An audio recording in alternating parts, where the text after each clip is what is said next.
Hello students, आज हम discuss करने जा रहे हैं digital electronics BCA second semester में next revision topic application of decoder के बारे में। अब तक हम डिस्कस कर चुके हैं डिकोडर के बारे में, तो आज हम उसकी एप्लीकेशन डिस्कस करेंगे और उसके बाद 3/8 का डिकोडर और इनकोडर डिकोडर के बीच में डिफरेंस डिस्कस करेंगे। आइए रिवाइज करते हैं एप्लीकेशन ऑफ डिकोडर के बारे में। जनरली एग्ज़ाम के पॉइंट ऑफ व्यू से बात करें तो ये आपसे शॉर्ट नोट्स में पूछ लिया जाता है कि write down the applications of decoder. तो हमारा फर्स्ट जो एप्लीकेशन है यानी कि यूजेस है डिकोडर का, उसके बारे में हम डिस्कस करते हैं। Decoder are used to input data to a specified output line, यानी कि डिकोडर जो है उसकी हेल्प से हम यूज़ करते हैं डिकोडर को डेटा को इनपुट कराने के लिए स्पेसिफाइड आउटपुट गिवन यानी कि पाने के लिए। As in turn addressing core memory where input data is to be stored in a specific memory location. ये हम इनपुट की हेल्प से आउटपुट जो स्पेसिफाइड आउटपुट जो हमें मिलता है वो हम एड्रेसिंग के लिए जो कोर मेमोरी होती है जहाँ पर इनपुट डेटा स्टोर रहता है स्पेसिफाइड मेमोरी लोकेशन में, तो यानी कि हम कह सकते हैं स्पेसिफाइड मेमोरी लोकेशन में डेटा को स्टोर करने के लिए हम यहाँ पर इनपुट देते हैं जिससे कि हमें स्पेसिफाइड आउटपुट मिलता है। It is used in code conversion. Decoder की अगर हम बात करें तो डिकोडर का जो यूज़ होता है वह कोड कन्वर्जन में किया जाता है। It may also be used for data distribution. अगर हम बात करें तो इसका यूज़ जो होता है डिकोडर का वह डेटा डिस्ट्रीब्यूशन में भी किया जाता है। Decoder is designed to be used in high performance memory decoding. Decoder का जो यूज़ होता है वह डिज़ाइनिंग में हम यूज़ करते हैं हाई परफॉर्मेंस मेमोरी डिकोडिंग में, हाई परफॉर्मेंस मेमोरी डिकोडिंग। यह थे हमारे एप्लीकेशंस ऑफ डिकोडर के बारे में। अब आइए डिस्कस करते हैं difference between encoder and decoder, यानी कि हमारा इनकोडर और डिकोडर में क्या क्या डिफरेंसेस होते हैं। Encoder circuits basically converts the applied information into a coded digital bit stream, यानी कि इनकोडर जो होता है सर्किट वो बेसिकली कन्वर्ट करता है अप्लाइड इंफॉर्मेशन सिग्नल्स को कोडेड डिजिटल बिट स्ट्रीम में, कोडेड डिजिटल बिट स्ट्रीम में। Decoder performs reverse operation and recovers the original information signal from the coded bits. अब जो डिकोडर होता है वह रिवर्स ऑपरेशन परफॉर्म करता है इनकोडर के, मतलब कि वह रिकवर करता है ओरिजिनल इन्फॉर्मेशन को कोडेड बिट्स से, कोडेड बिट्स से वह ओरिजिनल इन्फॉर्मेशन को रिकवर करता है। In case of encoder the applied signal is the active signal input. अगर हम बात करें इनकोडर की तो यहाँ पर हमारा इनकोडर जो होता है वह अप्लाइड सिग्नल, इनकोडर जो होता है उसको हम अप्लाइड सिग्नल या सिग्नल इनपुट भी बोलते हैं। Decoder accept coded binary data as a input. Decoder जो होता है वह एक्सेप्ट करता है कोडेड बाइनरी डेटा को as a input. The number of inputs accepted by an encoder is 2 की पावर n, यानी कि जो नंबर ऑफ इनपुट्स होते हैं जो कि एक्सेप्ट किए जाते हैं इनकोडर के द्वारा वह हमारे 2 की पावर n होते हैं, यानी कि यहाँ पर हमारे 2 की पावर n इनपुट होते हैं। The number of input accepted by a decoder is only n inputs, यानी कि यहाँ पर हमारा जस्ट रिवर्स होता है, वहाँ पर हमारे 2 की पावर n इनपुट्स होते हैं, यहाँ पर हमारे n इनपुट्स होते हैं इन the case of decoder. The output lines for encoder is n, यानी कि आउटपुट लाइंस की अगर हम बात करें तो हमारे इनकोडर में n आउटपुट लाइंस होती हैं, but in the case of decoder the output lines is 2 की पावर n, यानी कि आउटपुट लाइंस जो डिकोडर के केस में होती हैं वह हमारे 2 की पावर n होती हैं। The performed operation is simple, यानी कि यहाँ पर इनकोडर में जो ऑपरेशंस परफॉर्म किए जाते हैं वे हमारे सिंपल ऑपरेशंस होते हैं, but in the case of decoder the performed operation is complex, यानी कि जो परफॉर्म्ड ऑपरेशन होते हैं वे हमारे कॉम्प्लेक्स ऑपरेशन होते हैं।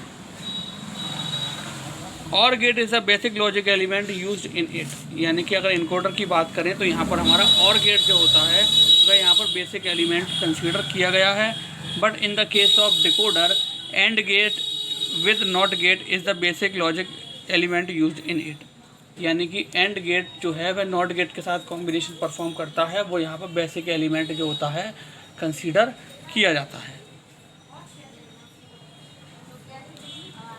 It is use in email, video encoder etcetera, यानी कि इसको जो हमारा इनकोडर है इसको हम वीडियो इनकोडिंग में या ईमेल में यूज़ करते हैं। यानी कि एप्लीकेशन ऑफ इनकोडर की बात करें तो जनरली ये हमारा ईमेल और वीडियो इनकोडिंग में यूज़ किया जाता है। But in the case of decoder it is used in micro processor और मेमोरी चिप्स, और हमारा डिकोडर जो होता है वह हमारा माइक्रो प्रोसेसर और मेमोरी चिप्स में यूज़ किया जाता है। तो स्टूडेंट्स, ये थे हमारे difference between encoder and decoder. अब हम डिस्कस करने जा रहे हैं 3x8 डिकोडर के बारे में। 3x8 डिकोडर के बारे में तो ये है हमारा 3x8 डिकोडर। 3x8 डिकोडर की बात करें तो in 3x8 decoder there are 3 inputs and 8 output lines, यानी कि 3x8 डिकोडर में हमारे 3 इनपुट लाइंस होती हैं और 8 आउटपुट लाइंस होती हैं। सो देख रहे हैं आप इनपुट में 3 इनपुट्स यानी कि A, B और C। 3 इनपुट्स की अगर हम बात करें तो 2 की पावर 3 कितना हो जाता है हमारा 8, यानी कि 4 times 0 then 4 times 1, 4 times 0 then 4 times 1।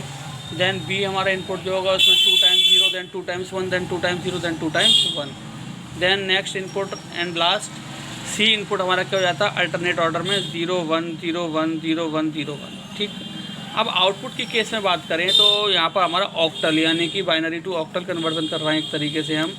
तो यहाँ पर आप देखें कि यह जो है हमारा D0 से लेकर D7 तक चलेगा, D0 से लेकर D7 तक चलेगा। होता क्या है डिकोडर के केस में कि एक सिंपल ट्रिक आपको बता रहे हैं कि जब भी हम डिकोडर में आउटपुट लाइंस प्रिपेयर करते हैं तो उसमें वह हमारा लेफ़्ट टू राइट डायगनली चलता है। 1 जो होता है वह लेफ़्ट टू राइट डायगनली चलता है, यानी कि इस केस में D0 हमारा, फिर D1, नेक्स्ट केस में D1 एक्टिव। ठीक, अब आप देखें 0 to 7, ठीक है।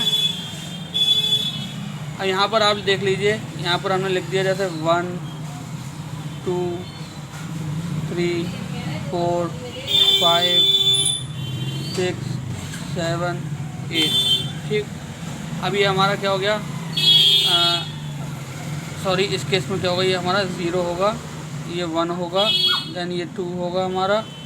ठीक, ये हमारा 3 होगा, ये हमारा 4 होगा, ये हमारा 5 देन 6 देन 7। ठीक है, यानी कि 0 से लेकर 7 तक। अब आप देखें यहाँ पर D0 हमारा एक्टिव होगा।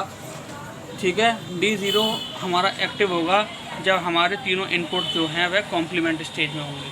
D0 हमारा एक्टिव होगा जब हमारा तीनों इनपुट कॉम्प्लीमेंट केस में होंगे।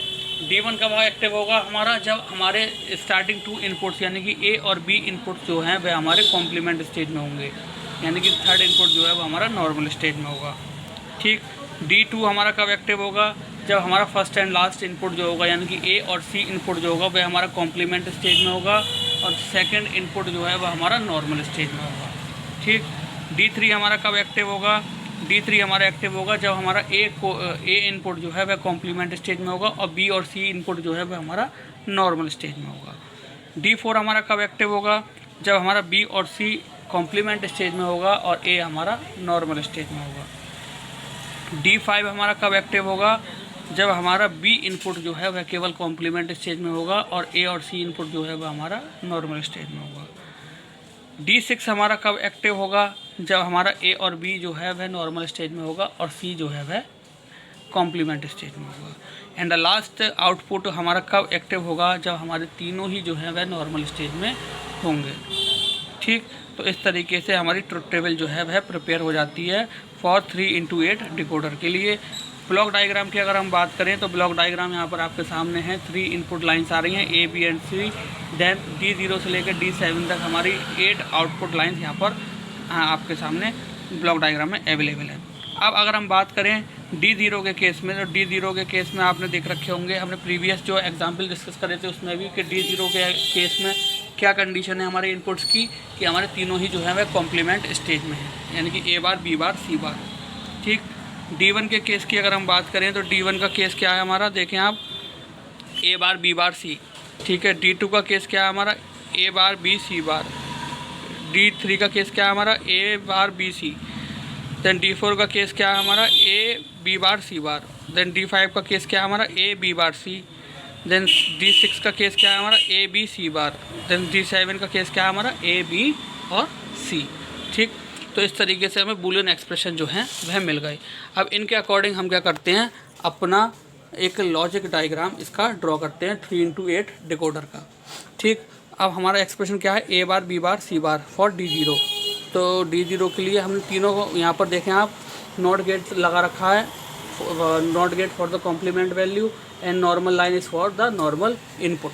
तो complement value A bar B bar C bar हमने D0 से कनेक्ट कर दिया। देन उसके बाद हमारे पास क्या है, D1 के लिए A bar B bar C, A bar B bar then C। D2 के लिए हमारे पास क्या है, D2 के लिए आप देखेंगे तो A bar B C bar. D2 के लिए A bar B then C bar. ठीक, D3 के केस में क्या है हमारे पास, D3 के केस में A bar B C। D3 के केस में A bar then B then C। D4 के केस में क्या है हमारे पास, A B bar C bar, A B bar C bar. ठीक, D5 के केस में क्या है हमारे पास, A B bar C, A then B bar then C। D6 के केस में क्या है हमारे पास, A B C bar, A B then C bar. ठीक, देन लास्ट केस में क्या है हमारा, तीनों का नॉर्मल, यानी कि A B C, यानी कि ये हमारे पास 3x8 का डिकोडर प्रिपेयर हो गया। ये हमारे पास 3x8 का डिकोडर प्रिपेयर हो गया। सो स्टूडेंट, आई होप आज का लेक्चर जो है जिसमें कि हमने डिस्कस किया एप्लीकेशन ऑफ डिकोडर के बारे में, difference between encoder and decoder के बारे में, और उसके बाद हमने इम्प्लीमेंट करके दिखाया बूलियन ट्रुथ टेबल और बूलियन एक्सप्रेशन की हेल्प से 3x8 डिकोडर लॉजिक डायग्राम उसका। तो आई होप आज का लेक्चर आपको अच्छे से समझ में आया होगा। तो आज के लिए thank you very much, have a nice day.